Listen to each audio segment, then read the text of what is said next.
Welcome to Round Roanoke, seen only on Cox 9. I'm your host, Margaret Hunter Wade. On Round Roanoke, we talk about what's happening in the Roanoke Valley so you can go out and be a part of it. This month, you can experience the opera. Opera Roanoke has been bringing opera to the Roanoke Valley for more than 30 years. General and Artistic Director of Opera Roanoke, Scott Williamson, joins us now to tell us about the organization and upcoming events. Thanks for joining us, Scott. Thanks, Margaret. It's great to see you. You too. So some might not realize that we really do have an opera here in Roanoke. It's alive and well. So can you tell us just generally about the organization, who you are, and maybe how it got started? Sure. It started 35 years ago as a grassroots organization called Southwest Virginia Opera. And we have continued that grassroots feel, and throughout our history have actually had connections with New York and some of the greatest opera singers in the country and in the world.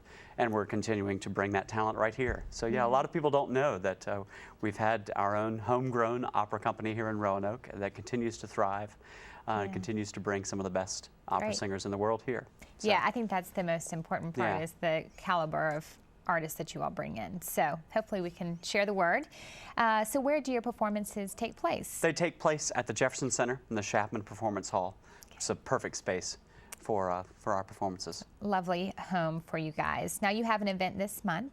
That's right. Can you give us details on this recital? Yes, yes, it's a recital. It's we're calling it the Stars in the Star City Recital. Leah Partridge is a rising star in the opera world. She's member of the Metropolitan Opera roster, and she appeared here several years ago in a production of Rigoletto.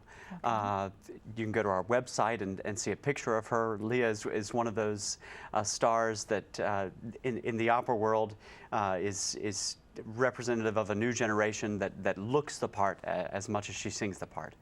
She's a wonderful singer, wonderful person, beautiful voice. It's a really wonderful opportunity for us, and it's a special one. I just found out from her yesterday, actually, that she's going to be doing a program to preview her debut CD of songs and arias. So it's very exciting. So by recital, it means that she's not necessarily doing a full opera, but just different pieces. We're calling it Opera Unplugged.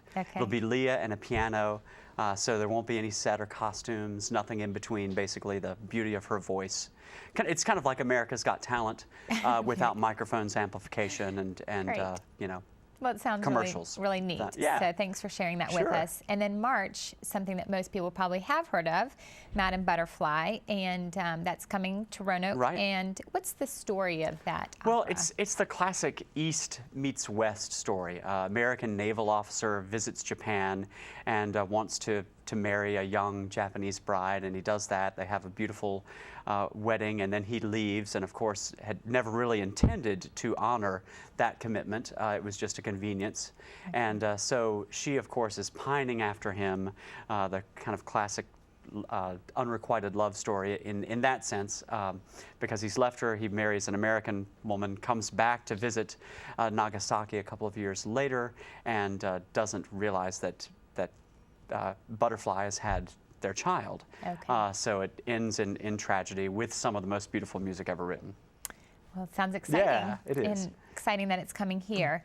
Now, I think that a lot of people find opera to be very intimidating. So are there any misconceptions that you'd like to dispel? You know, I think there are. I was thinking about it earlier. You know, in the middle of the 20th century, when Broadway was in its heyday, there was a less distinction between the Broadway musical and the opera. For example, some of the American composers who wrote opera wrote musical theater that premiered on Broadway, and now we consider them to be operas, and they wouldn't be done on Broadway, but at the time the lines were much more gray than they are now.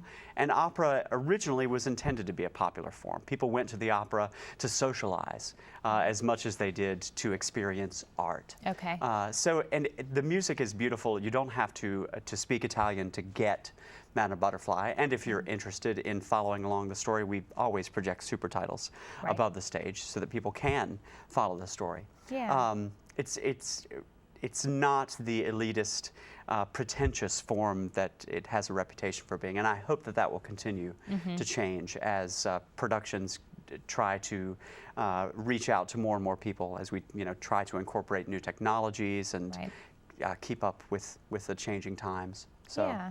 Well, that's great. And I did see one a few years ago, and this in the words across above the performance really do help. It's and they're beautiful helpful. costumes Yeah, and sets exactly. and everything, so it's similar to a play. Yeah. So hopefully you'll have lots of people come out, and if they want to get more information about Opera Roanoke, your productions, where can they do that? Well, they can do it online at operaroanoke.org. Okay. They can call us at 982-2742. All right. And I would be happy to offer a buy one, get one ticket special to anyone that mentions Round Roanoke. Great. So, yeah. There you go. You heard it right here on Round Roanoke. And we'll look forward to hearing all about the opera and upcoming productions, and you can learn more about those and other events coming up in the Roanoke Valley on the Cox Community Calendar, which will be on during the break. I'm Margaret Hunter Wade, and you're watching Round Roanoke on Cox 9.